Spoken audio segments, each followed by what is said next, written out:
as Friday's SCOTUS decision comes down against him. Despite his ideological disagreements with Supreme Court Justice Ruth Bader Ginsburg, whose votes on the High Court always seem to match with Democrat interests, President Donald Trump nevertheless wished the 85-year-old justice a speedy recovery Friday, wishing Supreme Court Justice Ruth Bader Ginsburg a full and speedy recovery. He tweeted shortly after word broke that Ginsburg had undergone surgery for lung cancer earlier in the day. According to a statement published by the High Court, Ginsburg specifically underwent a pulmonary lobectomy to remove 2 nodules in the lower lobe of her left lung that had been discovered when the justice was hospitalized last month for fractured ribs. Both nodules removed during surgery were found to be malignant on initial pathology evaluation, the statement reads. Post-surgery, there was no evidence of any remaining disease. Scans performed before surgery indicated no evidence of disease elsewhere in the body. Long story short, she'll be okay.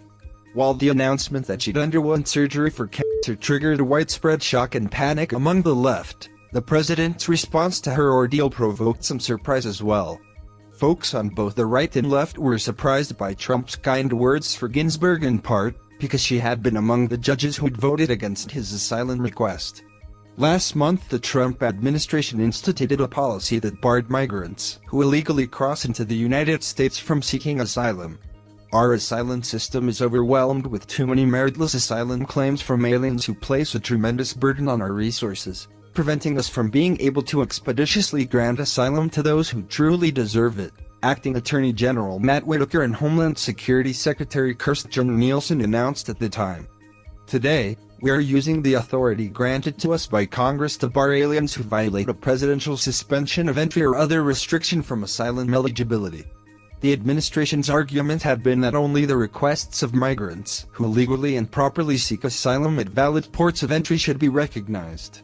Several weeks later, a federal judge appointed by former President Barack Obama issued a temporary restraining order against the policy.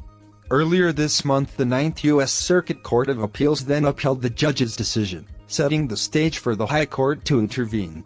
Except the High Court ultimately ruled against the Trump administration thanks to votes by Justices Ginsburg, Elena Kagan, Sonia Sotomayor, Stephen Breyer and John Roberts. Supreme Court Justice Ruth Bader Ginsburg voted against President Donald Trump's proposed immigrant asylum restrictions from the hospital where she had cancer surgery Friday, according to media reports, the Huffington Post noted. Yet despite Ginsburg's vote against Trump's desired policy, he still wished her well.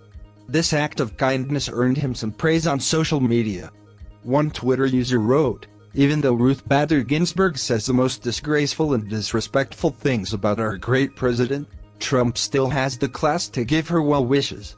When they go low we go high. MAGA." Another user replied, "You are a kind and thoughtful man. I know how it is difficult to wish her well when she is one that stands in the way of our nation's survival. That is why you are POTUS. Thank you for listening and standing your ground, we have your back. #MAGA 2020. Others also noted the stark contrast between the president's behavior and that of former President Barack Hussein Obama, a Democrat with no love for his ideological opponents. Following the unexpected death of Supreme Court Justice Antonin Scalia in early 2016, Obama skipped the justice's funeral and reportedly spent less than 2 minutes at his wake. Instead, the president huddled in the White House with a binder full of potential Scalia replacements.